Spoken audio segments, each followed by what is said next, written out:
O governo sai das cordas e pauta o debate sobre economia. Lula cobra redução dos juros e critica o presidente do Banco Central. Mas o bolsonarista Campos Neto dobra a aposta e o BC mantém a taxa nas alturas. Lira e o Centrão saem derrotados no embate sobre o aborto. Graças à pressão das mulheres, o PL do estupro, por enquanto, fica na gaveta. E o Brasil homenageia um gênio da música e das letras, os 80 anos de Chico Buarque. Eu sou Rodrigo Viana e esse é o Tempero da Notícia, que está começando agora.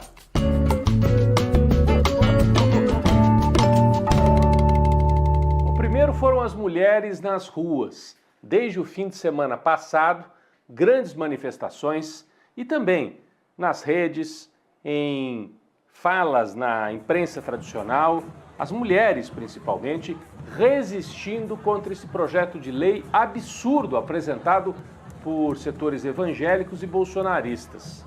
O PL do estupro. E ganhou esse nome porque a proposta era criminalizar, transformar em homicídio o fato de uma mulher fazer um aborto depois de 22 semanas de gravidez.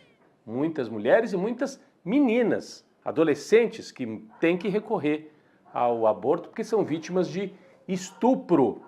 Ficou conhecido com esse nome PL do estupro porque a pena da mulher proposta por esses setores seria mais alta do que do estuprador, ou seja, o autor do estupro pegaria cadeia e a mulher pegaria uma pena ainda maior. Foi necessário sair para as ruas e resistir. O Arthur Lira colocou isso em votação, sem debate, sem nada. Em 24 segundos aprovou a urgência para que esse projeto de lei fosse levado adiante. Bom, essa mobilização serviu para tirar os setores democráticos dessa letargia, dessa calmaria, dessa paralisia. Mostrou que é preciso resistir, que é possível romper com esse derrotismo. Muita gente dizendo, não tem jeito, a direita está muito forte no Congresso. O próprio governo, o presidente, os seus ministros, demoraram para reagir a esse projeto de lei.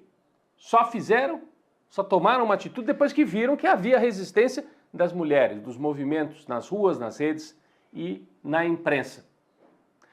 Mostra então que tem um caminho de resistência.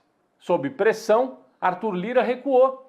E agora está dizendo que não, eu não vou pautar esse debate agora, me arrependi. Ele fez isso porque o Centrão, aqueles deputados mais oportunistas, pulou fora. O Centrão pulou fora. O Centrão estava fazendo um acordo com a ala radical do bolsonarismo. Não, a gente vota com vocês nesta pauta aí para criminalizar as mulheres e vocês apoiam o nosso candidato, o candidato Arthur Lira, para presidente da Câmara. Mas a repercussão foi ruim e o Centrão recuou. Os extremistas mesmo, os bolsonaristas, alguns pastores e tal, dobraram a aposta, mantiveram o debate. Eles têm 20%, 30% talvez de apoio no país e tentaram passar o trator, passar a boiada, tentando impor esta pauta, mesmo sem ter maioria social para tanto. Por isso que é necessário resistir, para mostrar que eles não têm maioria para isso. Fizeram outros atos absurdos, levaram uma atriz, uma mulher que fez uma performance horrorosa no Senado para também defender esse PL do estupro. É assim que ele ficou conhecido. A resistência, nesse caso, foi muito importante. Pode ter sido o início de uma inflexão, de uma mudança, para tirar o governo e os setores progressistas das cordas, né? Para que eles não fiquem tão acuados. Se é possível enfrentar esse debate no campo da moral ou da imoralidade, porque esse projeto era imoral. Se é possível fazer esse enfrentamento num tema tão importante quanto o aborto e o estupro, é possível fazer também na economia. E aí o presidente Lula aproveitou e esta semana também foi para a ofensiva no debate sobre a economia. Numa entrevista a uma rádio, o presidente Lula comprou briga aberta com o presidente do Banco Central, Campos Neto, e os setores ultraliberais que não querem reduzir os juros no Brasil. Lula fez críticas, vamos ver um trecho da fala do presidente da República. A quem que esse rapaz é submetido? Como é que ele vai numa festa em São Paulo, sabe, quase que assumindo a candidatura a um cargo do governo de São Paulo? Cadê a autonomia dele? Eu vou escolher um presidente do Banco Central que seja uma pessoa que tenha compromisso com o desenvolvimento desse país, com o controle da inflação, mas que também tenha na cabeça que a gente não tem só que pensar no controle da inflação, nós temos que pensar também numa meta de crescimento. Bom, o Campos Neto, presidente do Banco Central, foi nomeado pelo Bolsonaro e é um bolsonarista de carteirinha. Foi votar em 2022 com aquela camisa amarela da seleção, participa de grupo de zap dos bolsonaristas, enfim, faz reuniões, fez várias nas últimas semanas com gente ligada à extrema-direita e até se apresentou como um possível ministro se o Tarcísio, governador de São Paulo, for eleito presidente da República. Então, ele já está se movimentando para tentar isolar politicamente o Lula e para atrapalhar na economia, porque quando os juros continuam altos, a economia não deslancha tanto. Então, esse tem sido o papel do Campos Neto. O Lula fez esse movimento de cobrar a redução dos juros 2 dias antes de mais uma reunião do Banco Central para decidir como é que ficaria a taxa. Todo mundo já achando que o Banco Central ia manter a taxa, não ia reduzir a taxa de juros como é necessário. E não deu outra.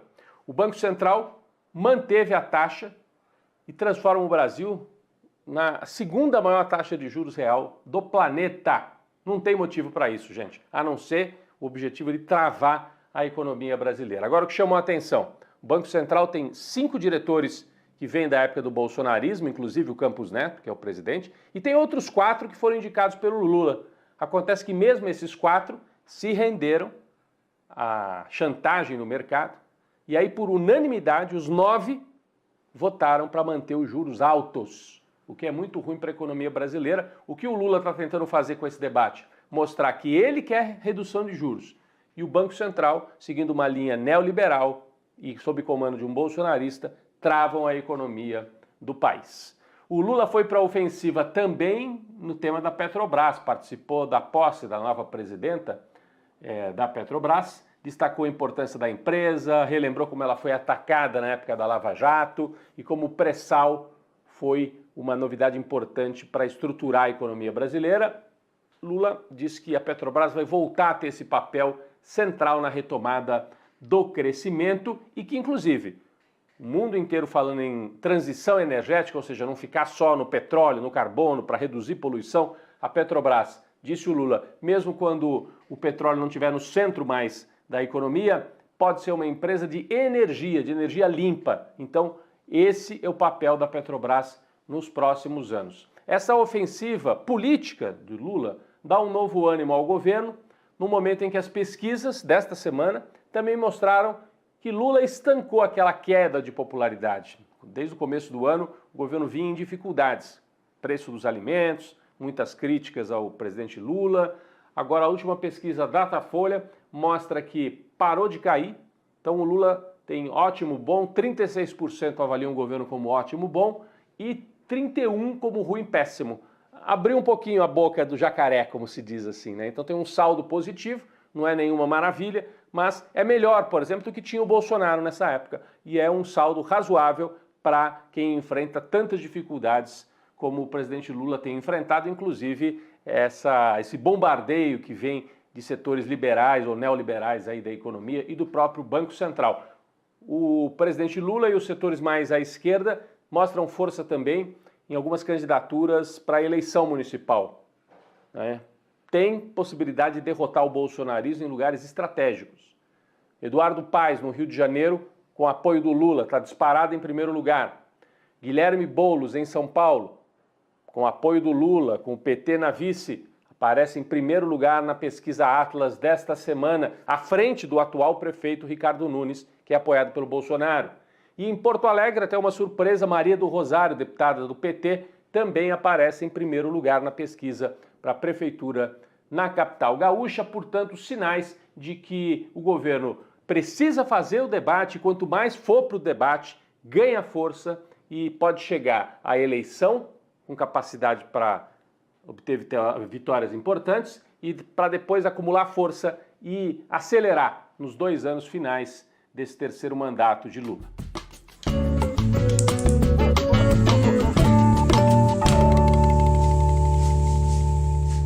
Quem vai para a panela de pressão esta semana é o ex-presidente Jair Bolsonaro. Vocês reparam como ele está quietinho? Está com medo, porque vazou a informação de que o ex-ajudante de ordens dele, Mauro Cid, um militar, já teve preso, saiu, fez delação premiada, contou para a Polícia Federal que entregou dinheiro vivo na mão do Bolsonaro em Nova York. Esse dinheiro teria como origem a venda de um relógio de luxo, uma destas joias, os relógios, que o Bolsonaro ganhou como presidente, deveriam estar no acervo da União do Brasil, mas o Bolsonaro desviou. Inclusive mandou vender esse relógio e outras joias nos Estados Unidos. O que o Mauro Cid, o ex-ajudante de ordens, contou? Vendeu o relógio, o dinheiro foi para a mão do pai do Mauro Cid, também militar, o general Mauro Lorena. O general guardou esse dinheiro numa conta, depois foi sacando e em dinheiro vivo o Mauro Cid, filho, levou para o Bolsonaro. Quando? Em setembro de 2022. Onde? Em Nova York, diz o Mauro Cid. O Bolsonaro, portanto, teria recebido dinheiro fruto de uma transação ilegal, de um crime, quando se preparava para fazer um discurso na ONU. Todo ano, o presidente do Brasil abre a Assembleia Geral da ONU. Então, essa é a história. Isso é um complemento de uma história que tem vários lances, joias desviadas, uma parte das joias apreendidas no aeroporto em São Paulo. Os militares se mobilizaram para tentar tirar essas joias de lá. Por quê? Porque o Bolsonaro queria tudo na mão dele para fazer dinheiro. Então, é um caso bastante simples do povo entender. A informação é de que, ainda no mês de junho, esse caso deve estar concluído na Polícia Federal. E até o final deste ano, outros 2 casos. O caso da falsificação das vacinas e o caso do golpe de Estado de 8 de janeiro. Os 3 envolvendo Jair Bolsonaro, que deve ser denunciado ainda este ano. O inquérito é concluído, a denúncia acontece e depois, em 2025, vem o julgamento no Supremo Tribunal Federal. O caso das joias é o que tem mais informação, que está mais adiantado. Bolsonaro deve se complicar bastante e deve ser denunciado ainda este ano pelo desvio de dinheiro e por ter recebido dinheiro vivo, segundo Mauro Cid, nos Estados Unidos. Portanto, o ex-presidente na panela de pressão.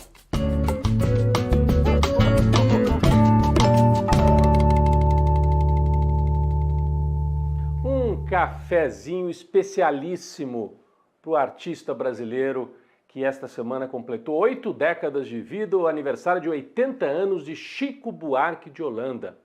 Poeta das letras sofisticadas, do encaixe perfeito entre verso e música. Autor também de peças de teatro, de romances, mais recentemente. Influenciou gerações e gerações e segue a influenciar. Músicas como Construção, Roda Viva, Cálice, para falar de algumas das mais conhecidas, Vai Passar, músicas de amor, músicas políticas. O Chico está assim, na trilha sonora de muita gente no Brasil. Então, um poeta com uma obra tão forte, obra que tem a ver com a festa, tem a ver com o amor e tem a ver também com as horas difíceis do Brasil. Chico Buarque que nunca se escondeu nas horas mais complicadas. A gente tem aqui imagens dele, por exemplo, novinho ainda, lá na passeata dos 100 mil, ainda durante a ditadura militar, em 1968.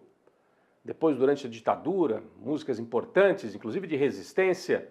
Campanha das Diretas, ele sobe ao palco, participou de campanhas eleitorais de Lula. E esteve também na hora da derrota, quando a Dilma sofre o golpe, em 2016, quem é que estava ao lado dela naquela sessão infame em que a Dilma é afastada do poder no Senado? Chico Buarque foi lá para acompanhar, para se colocar do lado de Dilma Rousseff. Quando Lula foi preso, Chico esteve lá visitando o Lula. Ah, mas é porque ele era próximo. Naquela hora muita gente se escondeu. Ele não se escondeu.